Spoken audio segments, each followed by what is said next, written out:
So I want to open with a question, and that is, who is the queen of Cypher? To give you some hints, here are a couple of our favorite wrong answers from the beginning of the year. These were submitted by undergraduates from our security club. Does anyone have any ideas? Feel free to shout them out. I forgot. So, hi, my name is Ian Klatzco. I'm an undergrad in computer engineering at the University of Illinois at Urbana-Champaign. So I'm really all about being nice to people and building organizations. So I have spent most of the last year working on building up 2 clubs at the university. One of those is the DDR Club, and the other one is the Undergraduate Security Club, whose name is CypherCon. Here's a laundry list of a couple of other things that I'm interested in. In particular, I want to point out that last summer I worked on a fuzzer. It's an open source and cross-platform. It's called Killer Bees. And at the end of this year, I'm going to be going to Japan for about 3 months. So if you've got suggestions for places to go in Japan or cool people to meet, I'd love to have them. So I'm here on behalf of and with a large contingent from CypherCon, which is U of I's Undergraduate Security Club. The SIG stands for Special Interest Group, and the pwn is a pun on pony and also pony, hence the whole unicorn. This logo was actually made on really short notice by one of our members, whose name is Daniel. So we're from U of I, which is approximately 3.5 hours south of Milwaukee. And we drove up here last night with a group of about 10 people. And I think from our university, there's about 20 people total, including alums. So we're advised by 3 professors. These are the people that we go to whenever we get into trouble and we need help getting out of some issue, whether that be with university IT. It doesn't happen too often, but there were a few incidents this year. And people who we go to for general advice for how to run the club. So if we have some issue with, we don't know how to handle this situation with bureaucracy or with finances, then we can go to them. So it's pretty well known that getting novices into security is really hard. And this is kind of a subset of a larger problem, which is that getting people into technical things or learning about technical things is a really challenging thing to do. So why is that the case? Well, security itself is a really difficult field. It's fast moving, you constantly have to keep up to date on your research. You have to study a lot for a long period of time by candlelight, basically, like your computer monitor today, I guess. Alone with a computer in order to pick up all of these sort of esoteric skills for a really wide set. Beyond that, there's lots of other interesting things in life too, and that's especially true on a university campus when there's lots of different clubs. Beyond that, there's not a huge amount of learning resources. If you want to pick up something, you need to go and find these resources yourself, which can be a challenge in and of itself. And then they're really difficult to make as well. It takes a lot of effort. So we've got kind of our problem statement, which is that teaching people security is a really challenging thing to do. So why do we care about this thing? Well, it's also really important. There's a lot of jobs in security, and the concepts are really broadly applicable. So if you're an individual who may not necessarily care very much, the concept of a threat model or allocating labor appropriately based on how much you're concerned about something is really broadly applicable. And then password managers or 2FA is another thing that works really well for a broad number of people. Beyond that, a lot of people are really drawn to security because it's a cool field. And if you can kind of capitalize on that or exploit it, so to speak, then you can help a lot of people learn more about it. So that gives us our motivation for why we care about this problem. So the response of industry and the security community is kind of to make CTF. And this is a rather old thing. It basically said, okay, let's take a bunch of challenges that teach some small nugget of security information and then let's gamify them. So let's give people different levels and let's give them a strong incentive to do them. And this works pretty well. You typically log into a website that looks like this one. It has a collection of challenges. You select a challenge, which is kind of like this short textual description of what's going on. And the thing is that it's a little bit opaque. It'll have something like a netcat, like NC, a username, and an IP, which to an untrained eye looks like a bunch of text with some numbers and @ sign. And without it in context, this doesn't make any sense. So if you manage to get far enough, then you'll realize that, oh, there are these challenges, which is kind of this like amorphous concept that's not super well defined, and that you're looking for flags. And if you get flags, then there'll be points. I want to point out that in SigPony, we don't refer to them as points, we refer to them as pony points, and they need to be delivered with exactly that collection too. So we've tried gamifying this problem of learning hard things, but it's still really challenging.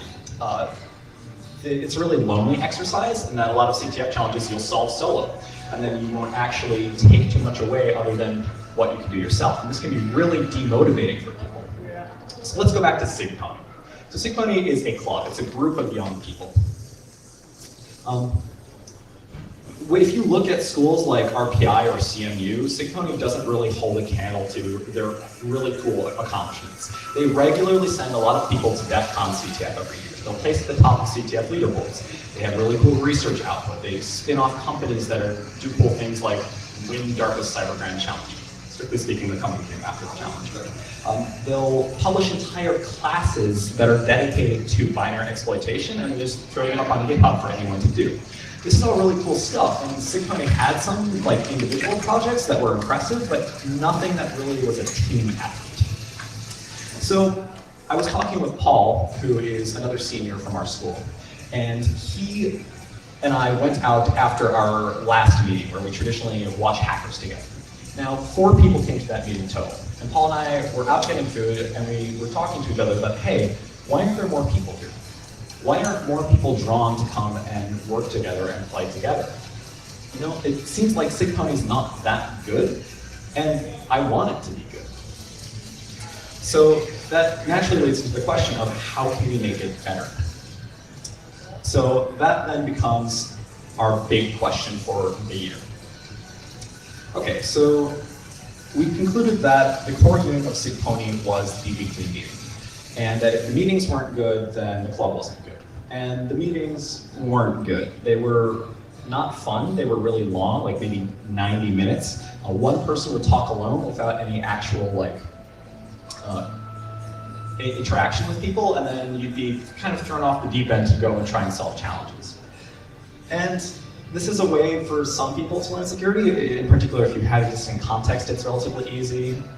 But outside of that, newcomers have a really hard time with this.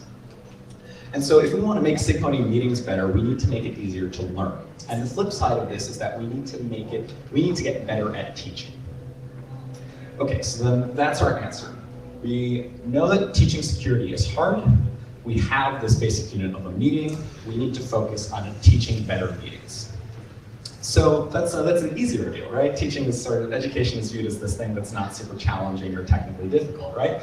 That's why, if I want to teach a bunch of freshmen how to install Linux for the first time, I give them a couple of shell commands and they're off finding 0 days in software and winning CTF 500s, right?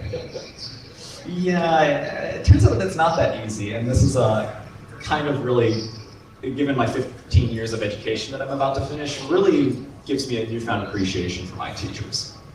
That it's not quite a simple problem. So you might ask why I waited until I was about to finish college in order to try any of this. Well, when I came into college, I didn't know anything about security. And so I needed to build from the ground up a lot of the basic concepts. And then once I had picked up a certain amount of breadth, this enabled me to go forth and teach things to younger people. The other thing is that CypherCon didn't have a good way for young people to contribute. And this was kind of a shame because I had this energy that I wanted to learn, and I didn't know what I was doing, but I didn't have a place where I could sort of push this that was well-defined and actually create some value for the club. So we created a list of things that we wanted meetings to be, which I think the important one here is drop-in. We didn't want to shame people for not being able to make it. And so we made each one a standalone, completely self-contained thing that only required concepts from that one meeting. And this allowed newcomers to still be able to learn a lot, regardless of whether they'd be able to make all of the meetings throughout the entire year. Beyond that, you should learn in a CypherCon meeting. So we came up with these only questions, and these are sort of the big 3 things we thought would lead us to being better at teaching. In particular, that's how do we make them come back? How do we make it less work to generate all of this? And then how do we actually measure our success? So the basic structure of a week for us is that at the beginning of the week, I will message some unlucky underclassmen, and say, hey, you're responsible for teaching the meeting this week. Or it's often a, would you be willing to? That kind of means that please do this. And then on Tuesday or Wednesday, we'll meet in person or remotely collaborate via some online tool. And we'll flesh out the basic flow of the challenges. So we'll make a bunch of really easy ones that are targeted at people who are like, hey, I don't know what base64 is, or I don't know what x86's move instruction does. And so these very simple challenges will just try to teach them extreme primitives. And then from there, we have a medium and a hard challenge, which kind of wind up to being like CTF 100, 200 pointers, which is to say something you can reasonably solve in like 30 minutes if you have experience, and a lot more time if you don't. And so we'll present all of these things, and the person responsible for preparing the meeting also gives a short presentation, and then people will go and they'll actually solve them. So then hopefully this means that on Thursday we'll teach the meeting and people will do the challenges, and if they have any spare time, then they'll go and do it on the weekend as well. This is the ideal view of things, but actually typically what's happening is that right before 7 on Thursday, we'll quickly crank out a new meeting. And it ends up working pretty well. People take a lot away and they learn from it, learn from our meetings, which is something that we hope to see. But we also have ways to measure that. So let's walk through the actual structure of what we do every week. We came up with a couple of things that worked really well for us that we think are broadly applicable and might be usable in other organizations. The first one is the attendance flag, which helps us solve the problem of let's get people coming back to the club. And what this is at the very beginning of a meeting, I'll walk up to the board and I'll write a flag for coming. That's worth a reasonable number of points, like typically about half the sum total of what you'd make if you solved everything. And yet, I actually implemented this out of kind of a petty reason. The person at the top of the leaderboard was never coming to meetings, but still held the top spot on the leaderboard. And this made me really unhappy because I wanted the club to be like a team, right? If you never come in person, you can't be a team. So I started making these relatively higher point value attendance flags so that not only would people be incentivized to come, but people fall off of the top of the leaderboard. So at the very beginning of a meeting, we'll actually go and show people why they're here. So what this means is that we'll go to our SigPony CTF website and we'll log in. I don't know where my monitor is.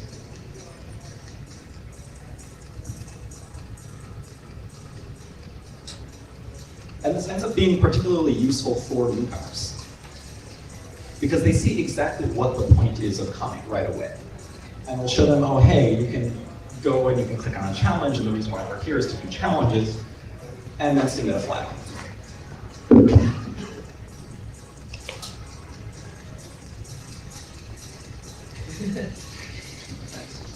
And so this simple act of showing them exactly what they need to do before the beginning of every meeting works really well because they instantly get why they're there.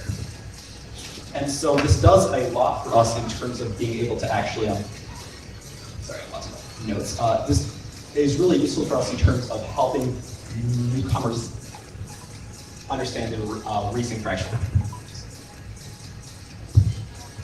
So this had an unintended side effect, and that was that we could look at the list of solves for a given week, and we'd get an attendance list for everyone who came. And this is kind of cool because then it gives us data, so we can measure when do people come the most, when are people least available.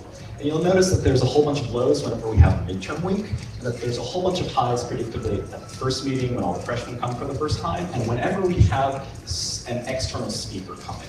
In particular, we had two. This first one was Thomas Potacek, who's a really cool Chicago area security professional. He founded Mopsana, which was later bought by NC Seeger. And so he has kind of a similar idea of like learning by doing, and was really happy to come and teach a meeting for us that was following our format. So he focused on attacks on AES and deserialization attacks on web applications. And then we also ran an event with Northrop Grumman, which was kind of a great excuse to make a flyer with Comic Sans and call it a hackathon, but you actually do hacking, which is a tagline that I really like and I hope to use in the future. So this is nice because we got to meet together in a room and they bought us pizza and just solved a couple of basic reversing challenges. And we focused on making sure that everyone in the room got through all of the reversing challenges. So let's move on to the next meeting feature, which is that we came up with a strict format. We'd have 15 minutes to speak and 45 minutes to help people solve challenges. And this is to fight the boredom that SigPony kind of created initially. It's a necessary component of security to learn by doing. You can't just read about things in books, you have to actually apply your skills. And we then made our meetings reflect this. So this also kind of solves our issue of we need to get people coming back, because then they're able to, they have a consistent, like they actually are doing things and learning things, they're more likely to come back. And the thing that we noticed here is that just by walking around and being friendly, you're a lot more likely to have people coming back. And that's kind of a powerful thing. I really like Julia Evans, who is this cool person who works for Stripe. And she has kind of this general aesthetic of, hey, let's learn things together as opposed to focusing on who's the right or who's the best. And this goes a really long way for helping newcomers actually stay. And when you retain newcomers, then your club can grow. So I want to revisit this question of who is the queen of cyber? Right, but now I want to do it a little bit more in the format of a Synchrony meeting. So here's the challenge description. It just has a link to this Twitter account, and I want to encourage all of you to go ahead and open up this Twitter account and try to find the answer to this question. I'll give you a small hint. We run a CTF every year. It's a pun on the name of our university. If you're to search for this, you might find some interesting things on this Twitter account. So we're going to take a small break and go ahead and do that. Our Synchrony members are actually going to walk around and help people do this in the format of our meeting typically. So feel free to make some new friends. Twitter has a nice search syntax. It's quite Gmail-like. So if you go searching for from this particular Twitter account with the name of our CTF, you'll find this tweet, which is a flag that we use for one of our public CTF competitions. Okay, so what do we learn from this particular kind of a meeting format? Well, it's that if we kind of really aggressively push people towards the answer, if we help by giving them all the parts and giving them a lot of support, then they're a lot more likely to learn things, especially if they're new. And because this field is so intimidating, it's really useful to help new people learn things and keep coming back. So let's move on to the next one. We started a full-time internal CTF with a live feedback component that I think is really cool. So this was a little bit of an accident. We spun up a typical instance of CTFD for our very first meeting, and then we left it up. So this wasn't super intended. I kept paying the server bills, but it was the case that we needed a meeting for the following week. So I was like, oh, okay, I'll just upload some more challenges to the CTFD. And then we just kept using it because people kept solving things. So on top of that, we added a very social component to it. Discord is Slack, but basically markets itself as for gamers. It's really useful for a lot of things. Namely, it has a webhook functionality, just like Slack does. And so we forked CTFD and we added webhooks to it, such that every single time that somebody solves a challenge, that'll get posted directly in one of the channels. And so this is really cool because if you are working late and trying to solve a really hard challenge, and then you finally get it at 3 a.m., it's no longer this lonely ordeal of, oh, I got the flag and I moved up a spot on the leaderboard. It's a little bit cooler than that because now your friends can be like, oh, nice job. I wrote that challenge, you just solved it, what'd you learn? Or even cooler, how'd you solve it? Or they could be like, oh, you stole my spot on the leaderboard. I'm gonna take that back tomorrow. And so this happens a lot, but the cool thing is that it's a lot more of a friendly sort of leaderboard hopping. This was implemented by one of our students whose name is James. And this is probably the single best thing that we've done in terms of making the experience of Synchrony more social and more friendly and more enjoyable for people. This really does a lot. Okay, so let's go to the last thing of our particular meeting.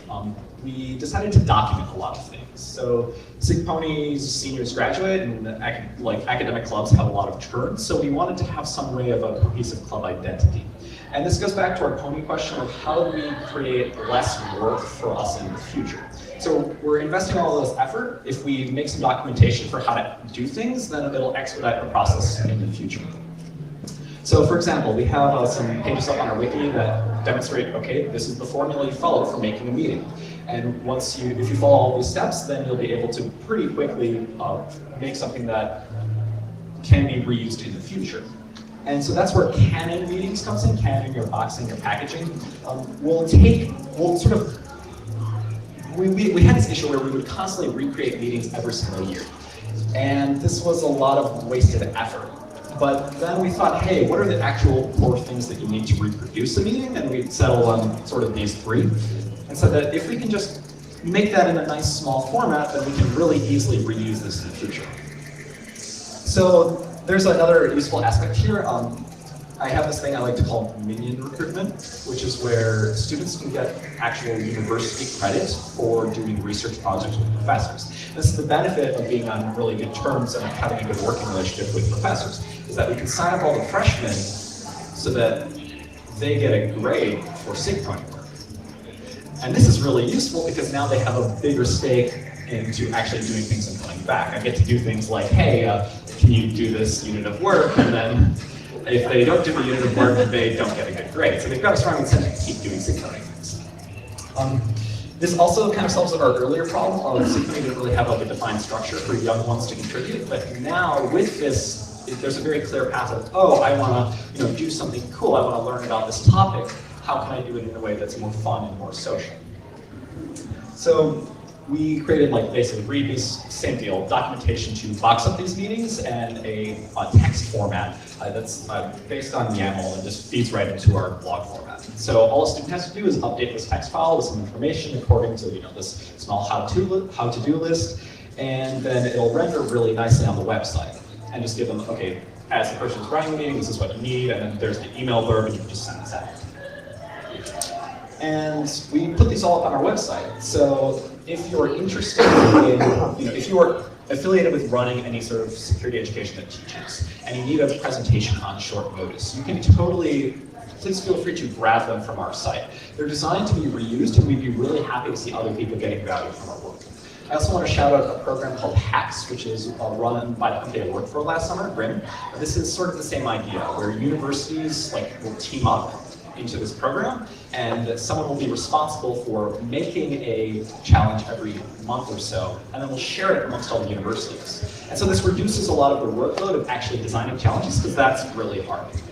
So I've got a small disclaimer. We do reuse a lot of existing things, like CTFs that already are up and running. This helps cut back on the work a lot. We try to attribute this as much as possible, and then the actual value that we create is in the presentations that we give and then walking around and helping people solve things. Okay, so we went over these cool things that we did to make our meetings better, and we went over all of these ways to keep people coming back and learning more things and doing less work. So how do we actually measure our success here? So here's this current status of the leaderboard as of last week.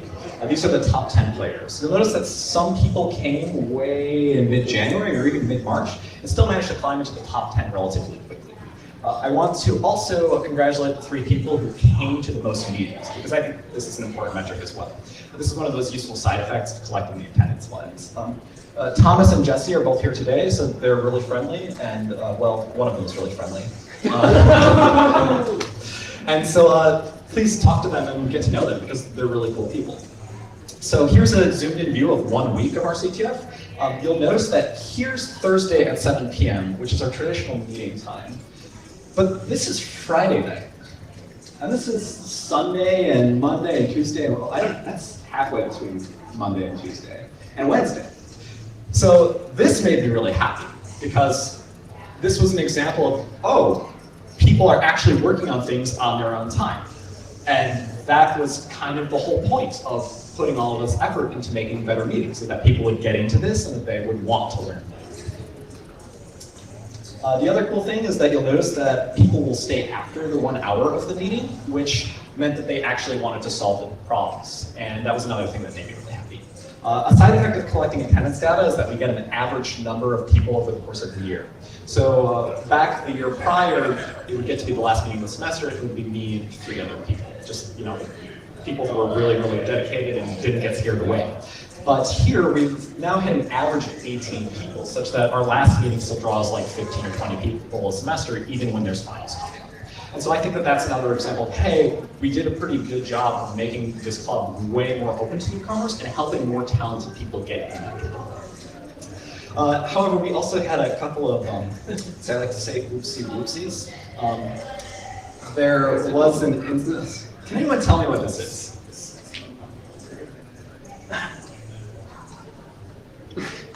You'll notice in particular that I think this is cool, is that it says Rudy, and if you look on a QWERTY keyboard, the T and the Y are right next to each other. So somebody pretty clearly hand-typed root along with our IP address on one of the virtual machines that we had running in a hypervisor on a university server. So we got hacked. The reasoning for this is kind of embarrassing. Kali Linux has a default password on the root account, and that password is Tor. And we put a VM on the public internet and didn't remove that default password. So as a result, our server started spinning out mail spam, and we got an angry Slack message from the grad students in the lab. On a lighter note, this is another moment that made me really happy. This is a message with Nick, who's not here today, but he is a freshman who's generally interested in web app security. And so he was like, hey, it'd be cool to teach a meeting, kind of because we talk about it, planning the next one, we encourage the new people to do it. Can I do it like a semester from now where I feel more comfortable? And about 6 hours later, he sent me this message where he had completely finished all the slides and all the challenges for the meeting. Not shown here is a whole bunch of back and forth of like, hey, yeah, so this is like what a cookie is, right? This is like how you intercept HTTP traffic. But I still think it's really cool that we had a freshman who like was, I don't feel comfortable doing this. And then really quickly turned around and said, okay, I did it. And then he taught the meeting for that week, and a lot of people took things away from him. So we have our original problem, which is that getting new people into security is a really challenging thing to do.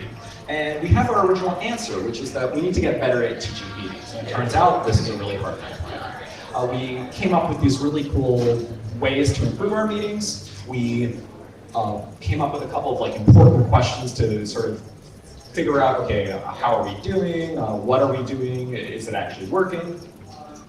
That leaves out one demographic though, and that's our talented students. So if we've got people who have experience doing a particular subset of security, and they want to work on projects that are directly interesting to them, they're going to be a little bit bored by the regular weekly meetings. And we wanted to make that okay. So we have our senior members kind of walk around and help people out, which is one thing that kind of grounds them and keeps them human. And at the same time, we'll meet separately in two separate other groups, which is our pen testing and our bug bounty group. So pen testing is like this very alluring phrase that draws a lot of people, and so one of our seniors was working for a consulting firm and said, oh, I know a little bit about this, let's do a separate group that explicitly does this. And so a bunch of people met every week of the first semester and tried to do pen testy offensive things. And then we did a separate bug bounty group. So this is one where we're saying, okay, we need to sit down for a long period of time and build out fuzzers. And we want to try and find bugs in operating systems and Chrome and other random browsers and try to submit them for bounties and actually make some fame and money. Both of these are like pretty new, and they're not very far along either. To be fair, we've only been working on them for about a year, and we've been slowly trying to figure them out more and more. So we don't super have a good sense of where they'll be in terms of identity, and this is where we kind of need a hand. So we've got a whole bunch of different ways in which people from companies or people from other university clubs can contribute, and we'd really like to see these sorts of things happening. In particular, we can host people to come teach our meetings. So we can offer you a place to stay for a week. So if you want to drive down to Champaign and then teach a Sync-Pony meeting and get to meet a bunch of smart undergrads and learn things with and from them, then we totally invite you to. We'd love to see that happen. Thomas Ptacek coming down and teaching a meeting on deserialization and AES attacks was a really successful example of this that I was really happy with. Beyond that, we need money. The reason why we managed to send a bunch of people to this conference is that a large Silicon Valley startup gave us $5K. And this enabled a bunch of freshmen whose parents control their money, whose parents are still like, okay, what time are you leaving? Who are you driving with? Where are you moving from? Can still make their way to this conference because their parents don't have to pay for it. And they can kind of be like, Mom, I got this, right? It's all paid for, it's all taken care of, you don't need to worry about any of this. And then they can go to this conference and get to meet all of you cool people who are older and say like, oh yeah, security is actually a skill that I need to do. Beyond that, we can also use cash for things like hardware. We have a server, we can always use more disk for it. And we also want to run another CTF for recruiting purposes in the early spring. So we did one already with Northrop Grumman, where we had 2 Northrop Grumman engineers, and they come in, they bought us pizza, and they ran some really basic reversing challenges. And we also noticed a kind of a spike in attendance because of this. So we'd like to do this again, but in a slightly larger capacity at the beginning of the fall, approximately the first week of September. So we'd like to see about maybe like 10 or so engineers from different companies come in and sponsor prizes and sponsor pizza and run our basic meeting format and teach people who are freshmen in college who've never done security before, for the most part, a lot of really basic skills. And so this carries a benefit for us in that we get to recruit a lot of people because they're like, wow, this club has like a lot of clout and can get companies to come in, and these companies want to recruit us and get us internships and things. And so then that's really beneficial for companies because then they get to hire people out of that pool who are talented or look sharp, especially if they're early and they came out to a security club on their own. So we need money to make this event happen. If you're interested in contributing to that, please get in touch.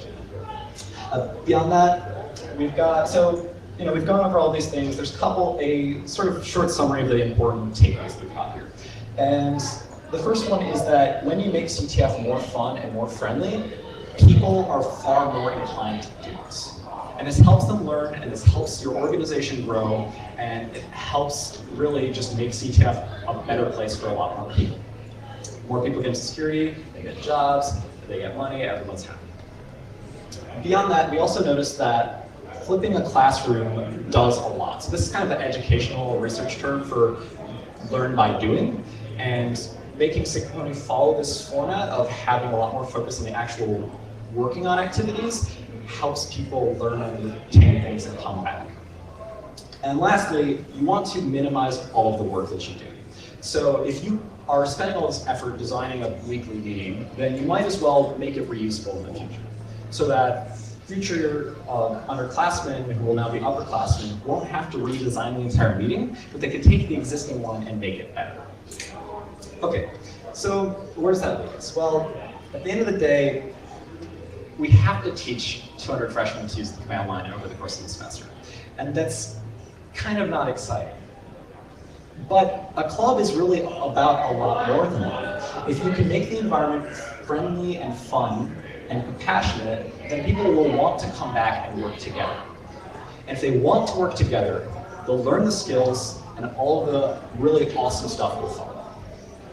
And so that's kind of our mission statement for the club. We've developed it over the course of this past year, and I hope to see it carry on in the future. You know, it's nice to see people who are freshmen and sophomore teaching a meeting for the first time.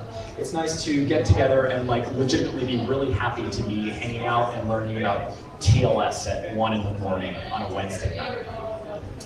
I think the club's made a lot of progress over the past year, and I'm really excited to see where it'll go in the future. That being said, I'm graduating, so I'm looking for a job approximately a year from now. If you want to see me working for your organization, please get in touch. Yeah. That's about it. Thanks for coming.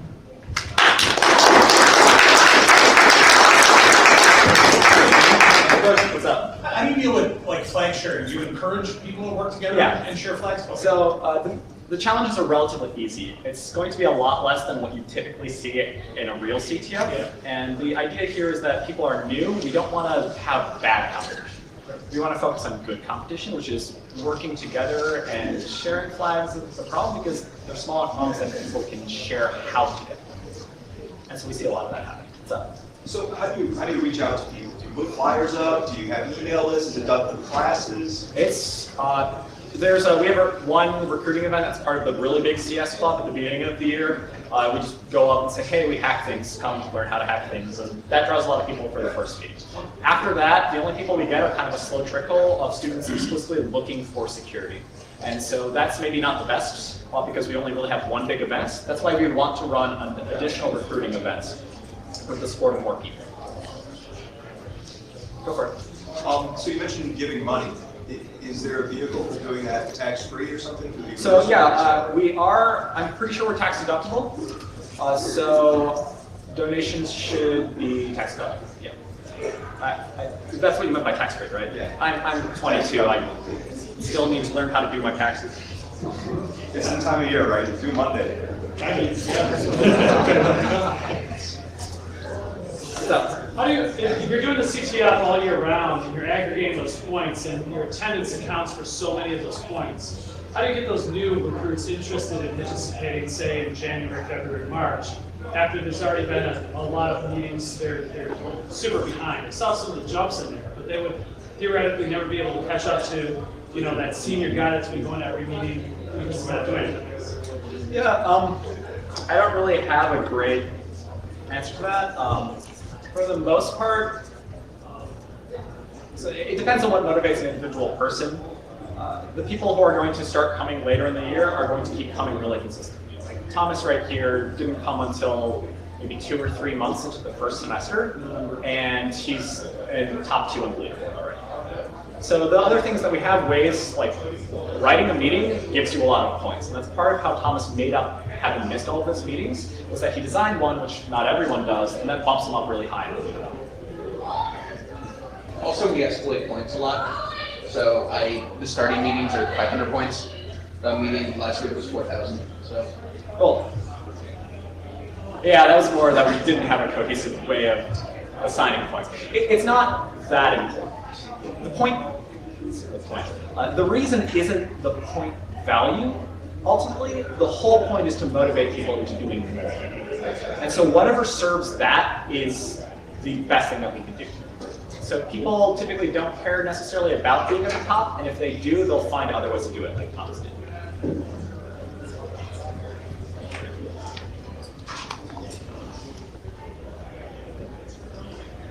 Yeah, thanks for coming.